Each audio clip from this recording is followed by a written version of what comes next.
Are you a parking ticket? Because you've got fine written all over you. Are you from Tennessee? Because you're the only 10 I see.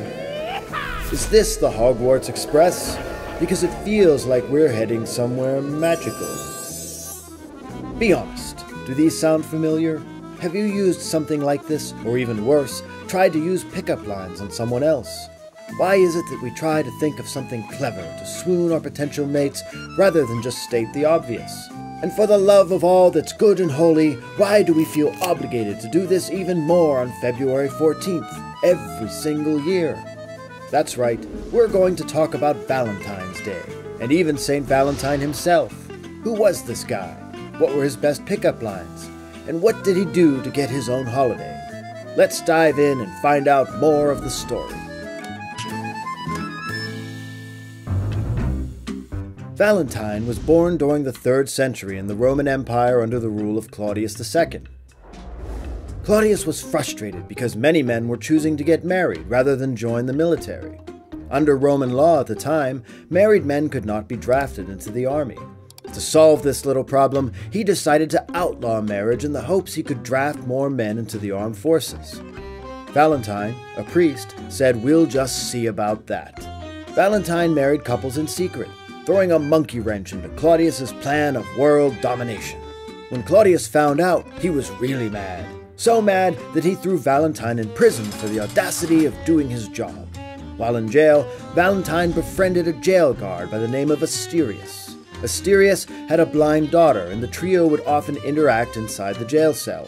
The story goes that Valentine prayed for the blind girl to receive her sight, and in a miraculous event, she did. Asterius instantly converted to Christianity, freeing Valentine along with the other Christians in jail. This didn't bode well for Claudius. With Valentine out of jail, people will be getting married left and right. This insanity must be stopped. So he threw Valentine and Asterius in jail together. Legend has it, just before he died, Valentine wrote a note to Asterius' daughter on a heart-shaped piece of parchment. The note read, "From your Valentine." Hence began the tradition of Valentine's Day whatnots like flowers, candies, and yes, the Valentine's Day cards that many scramble around on the eve of the holiday in order to appease the expectations of their significant other. Valentine was a martyr in the Christian Church. In the 3rd century, practicing Christianity oftentimes meant doing illegal things in the eyes of Rome. Emperor worship was the law of the land, and Christians would often refuse to partake in the rituals in acknowledgement of the emperor as a god. Christians saw the emperor as just another dude with fancy armor and a wreath around his head, and that made the Romans very angry. Because of this, during this time, many of them were killed for their faithfulness, and Valentine was no exception. On February 14th, in the year 269, he was beaten with clubs, dragged outside of the city, and beheaded. From that point on, Valentine was known as Saint Valentine, and February 14th was named to be his feast day, or the day his commemoration is celebrated. Valentine's Day was not known to have romantic overtones until at least the 14th century, when Geoffrey Chaucer wrote poetry about the holiday and notions of courtly love began to flourish. Chaucer's poem, The Parliament of Fowls, was a vision portraying an assembly for birds to choose their mates. It was meant to honor the first anniversary of the engagement of 15-year-old King Richard II of England to 15-year-old Anne of Bohemia. Chaucer wrote, "For this was on Saint Valentine's Day, when every bird comes to choose his match, of every kind that men may think of, and that so huge a noise they began to make. That earth and air and tree and every lake was so full that not easily was there space for me to stand, so full was all the place." The earliest known Valentine was written in 1450 by Charles Duke to his wife while he was imprisoned in the Tower of London. But it wasn't until the 18th century England that Valentine's Day began to take a shape we can recognize today. Couples began sending cards, confectionaries, and flowers to express their love. Images of Cupid were popular as well, and the tradition would become expected when involved in romantic adventures. In 1797, a British publisher issued The Young Man's Valentine Writer, which offered suggested sentimental lines for a young lover to swoon a potential or existing mate. Paper valentines were becoming popular in England, so popular that they were assembled in factories. In 1835, 60,000 Valentine cards were sent in the United Kingdom, despite postage being expensive. Valentine's Day was a smashing success. In 1840, just 5 years later, that number rose to 400,000, largely due to the reduction in the cost of postage by Sir Rowland Hill, as well as the invention of the postage stamp. This allowed people to send a card anonymously, without the hassle of being embarrassed by the uptight standards of Victorian Romantic commerce. Valentine's Day cards made their way to the United States in the late 1840s.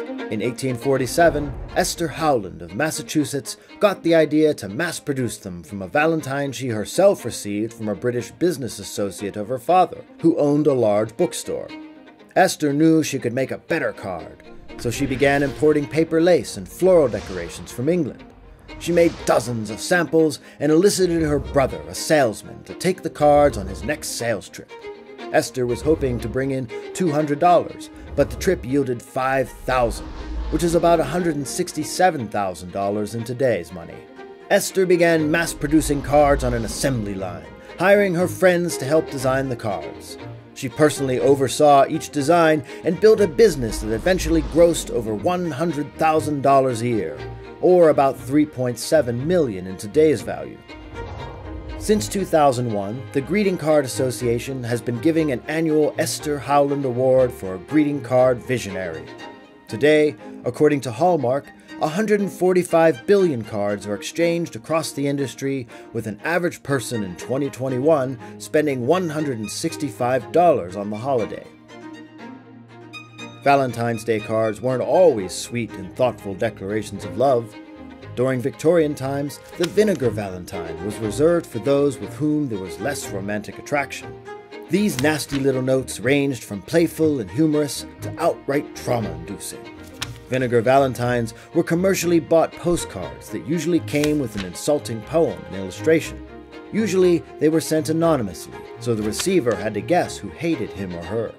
As if this weren't damaging enough, the recipient was required to pay postage upon delivery. In 1847, half of the Valentine's Day cards sold were the nasty ones. Some of the big printing companies, including Elton, Fisher, Strong and Turner, joined in on the fun to cash in on the distaste. By the 1880s, most of the vinegar valentines were created by entrepreneurial New York printer John McLaughlin and his cartoonist Charles Howard. The unflattering cards reportedly created a stir throughout all social events, sometimes provoking fisticuffs and arguments. Since the receiver, not the sender, was responsible for the cost of postage up until the 1840s, a person in those days paid for the privilege of being insulted by an often anonymous admirer. Millions of vinegar valentines with verses that insulted a person's looks, intelligence, or occupation were sold between the 19th and 20th centuries. Eventually, as Valentine's Day cards declined, giving way to chocolates, dinners, and other gifts, so did the vinegar valentine decline in popularity. The little nasty notes to send to an ex or someone you just really didn't like faded away into the annals of history. In 1861, candy maker Richard Cadbury, whose British family manufactured chocolate, was the first to sell chocolates for Valentine's Day. He packaged them in heart-shaped boxes decorated with rosebuds and cupids, which were already popular symbols of romance among the Victorians. The boxes were so nice they could even be used to keep love letters or memorabilia after the chocolates were eaten, a clever way to advertise for next year's celebration. With chocolate quickly becoming a commercial success as a special valentine for a potential suitor, someone had to go beyond the box of chocolates. Milton Hershey, a candy maker in the caramel business, began covering his caramels with sweet chocolate. In 1907, Hershey launched his teardrop-shaped kisses, which got their name because of the smooching noise the chocolate made as it was manufactured. Mass-produced at an affordable cost, the kisses were perfect to swoon a potential mate on the Ides of February. Today, millions of pounds of chocolate are sold each year around Valentine's Day, making it the candy of choice for suitors in search of the perfect romantic whatnot. Somewhere right now, there are adolescents giggling in the corner at the messages that are printed on a bag of candy hearts. The story of candy hearts began in Boston, when a pharmacist named Oliver Chase figured out a way to mass-produce lozenges for sore throats. It didn't take long for him to realize that he could make candy just the same. So he dropped everything and formed the New England Confectionery Company, or Necco. The company began selling candies known as Necco wafers. In 1866, Oliver's brother Daniel began printing messages on the candies. The only thing sweeter than the candies were the words on the wafers. Using a vegetable dye, he was able to write messages like, "Married in white, you have chosen right," and "How long shall I have to wait? Please be considerate," all emblazoned on a nice scalloped wafer. It wasn't until 1902 that the candies took on the heart shape, and eventually the size shrunk down to what we know today. Phrases like "true love," "you rock," and "hug me" are now a cliché, synonymous with Valentine's Day and the expression of true love, all contained on a heart-shaped slice of candy. As Valentine's Day approaches each year, the celebration has found its way to those who may or may not have a romantic interest. Galentine's Day is often celebrated on February 13th, the day before Valentine's Day. This celebration, meant for girls only, was made popular by the show Parks and Recreation, and usually involves a group of lady friends hanging out, watching chick flicks, and spending quality time without the company of their male counterparts. Other alternatives include Palentine's Day, the counterpart for dudes, and Singles Awareness Day. All are celebrated the day before Valentine's Day, giving the day a cause for celebration wherever your amorous interests may lie. So this February, what will you be celebrating? Will there be candy involved, cards, or maybe just a celebration of friendship or even self-appreciation? Let us know in the comments, and happy Valentine's Day. Or whatever.